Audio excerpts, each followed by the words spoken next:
Current affairs में आपका स्वागत है। आज का हमारा विषय है चिकित्सा का नोबेल प्राइज। चिकित्सा की नोबेल प्राइज 2025 की घोषणा की जा चुकी है और इस घोषणा में 3 व्यक्तियों को वर्ष 2025 के चिकित्सा की नोबेल प्राइज के लिए चुना गया है।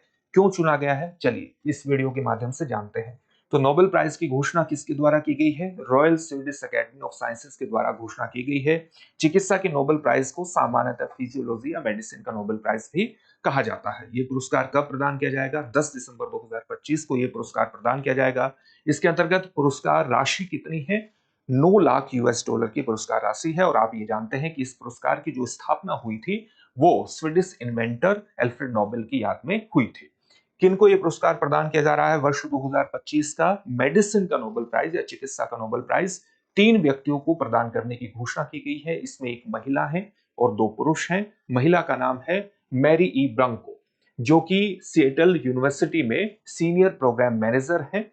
दूसरे जो व्यक्ति हैं वो भी यूएसए से जुड़े हुए हैं, फ्रेड रैमस्टन। ये साइंटिफिक एडवाइजर हैं सोनोमा बायोथेरेपेटिक्स में, ये यूएसए से संबंधित है जो कि। और तीसरा जो व्यक्ति है वो जापान से संबंधित हैं, जिनका नाम है शिमोन साकागुची। ये डिस्टिंग्विश्ड प्रोफेसर हैं ओसाका यूनिवर्सिटी जापान में। तो इन 3 व्यक्तियों को एक पुरस्कार प्रदान करने की घोषणा कर दी गई है। एक महिला है, 2 पुरुष हैं, 2 का संबंध यूएसए से है, 1 का संबंध जापान से है। ये पुरस्कार क्यों प्रदान किया जा रहा है? इसके लिए आपको कुछ बुनियादी चीजों को समझने की आवश्यकता है। आप ये जानते हैं कि हमारे शरीर में बहुत से रोग जनकों से हमारी रक्षा करने वाली एक प्रतिरक्षा प्रणाली है। प्रतिरक्षा प्रणाली का महत्वपूर्ण अंग है टी कोशिकाएं। टी सेल्स के नाम से आप इन्हें जानते होंगे। और हमारे शरीर में लाखों टी सेल्स का निर्माण होता है, जो हमारी प्रतिरक्षा प्रणाली का महत्वपूर्ण हिस्सा है। ये क्या करती हैं? ये अलग अलग तरह के रोग जनकों की पहचान करती हैं और उनको नष्ट करने का काम करती हैं, और उनको नष्ट करके हमारे शरीर की अलग अलग रोगों से सुरक्षा करती हैं। तो चाहे बैक्टीरिया हो, चाहे बैक्टीरिया हो, चाहे वायरस हो, और चाहे अन्य प्रकार के रोग जनक हो, उनकी पहचान करती हैं टी सेल्स, और हमारे शरीर को रोग जनकों से एक सुरक्षा प्रदान करने का काम करती है।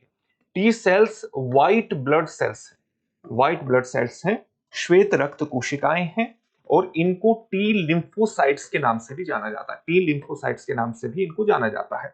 लेकिन कई बार क्या करते हैं कि हमारे शरीर की जो कोशिकाएं हैं, हमारे शरीर की जो टी कोशिकाएं हैं, वो ऐसा भी कर सकती हैं कि हमारे शरीर के सही ऊतकों पर, हमारे शरीर के टिश्यूज पर ही हमला करना शुरू कर देती हैं।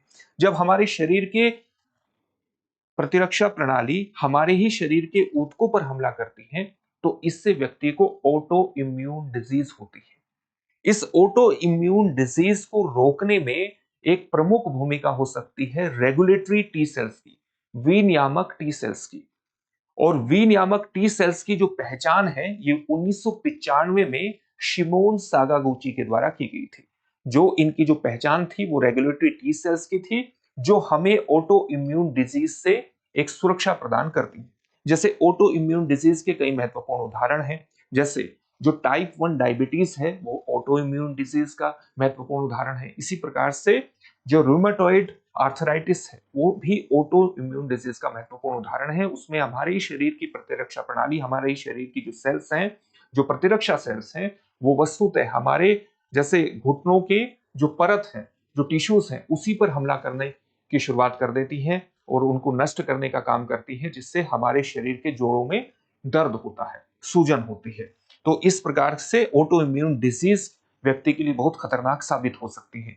तो इनको नियंत्रित करना बहुत जरूरी होता है। जो टी सेल्स होती हैं हमारे शरीर की, वो प्रतिरक्षा प्रणाली जो कि हमारे शरीर के ऊतकों पर हमला कर देती है। तो हमने 1995 में सिमोन सागागुची ने रेगुलेटरी टी सेल्स की पहचान की, जो कि हमें सुरक्षा प्रदान करती हैं ऑटो इम्यून डिजीज से।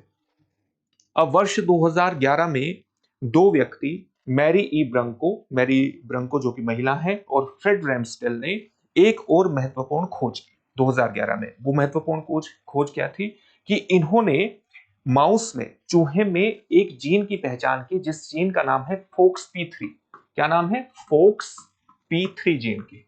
और इन्होंने ये पहचान की कि जो FOXP3 जीन है, इसमें उत्परिवर्तन यानी इसमें होने वाला म्यूटेशन, इसके स्वरूप में होने वाला जो परिवर्तन है, वो ही व्यक्ति में या वो ही चूहे में ऑटो इम्यून डिजीज का कारण बनता है।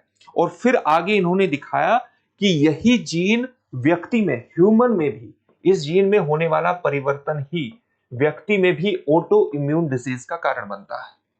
अब ये खोज हुई 1995 में, एक खोज हुई 2011 में, और वर्ष 2013 में सिमोन सागागुची ने इन दोनों खोजों को आपस में जोड़ दिया। किस प्रकार से जोड़ दिया? इसने इस प्रकार से जोड़ दिया कि FOXP3 जीन में होने वाला उत्परिवर्तन, जिससे व्यक्ति में किस प्रकार की डिजीज होती है, ऑटो इम्यून डिजीज है, यही वस्तुतः रेगुलेटरी, यही जीन वस्तुतः रेगुलेटरी जो टी सेल्स, रेगुलेटरी जो टी सेल्स हैं, इनके विकास को नियंत्रित करने में इसकी महत्वपूर्ण भूमिका होती है। इनके विकास को नियंत्रित करने में इसकी महत्वपूर्ण भूमिका होती है, जो कि हमारे शरीर की प्रतिक्रिया, जो प्रतिक्रियाशील सेल्स होते हैं, उसको रोकने का काम करती हैं। ऐसी प्रतिक्रियाशील सेल्स जो हमारे ही शरीर पर, हमारे ही शरीर के ऊतकों पर हमला करती हैं, उसको नियंत्रित करने में महत्वपूर्ण भूमिका किसकी होती है? रेगुलेटरी टी सेल्स की। और रेगुलेटरी टी सेल्स के विकास को नियंत्रित करने में महत्वपूर्ण भूमिका किसकी होती है? FOXP3 सेल्स की, FOXP3 जीन की।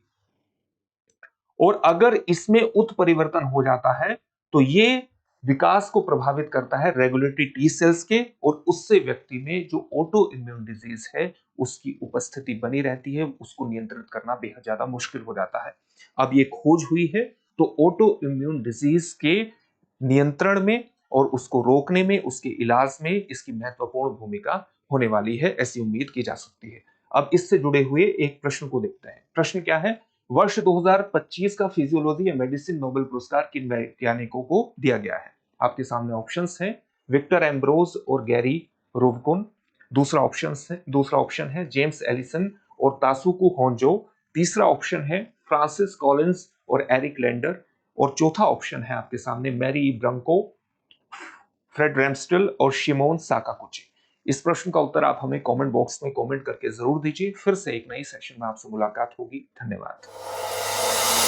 अब एग्जाम की तैयारी को और बेहतर करने के लिए हमारे चैनल को लाइक, शेयर और सब्सक्राइब करना ना भूलें।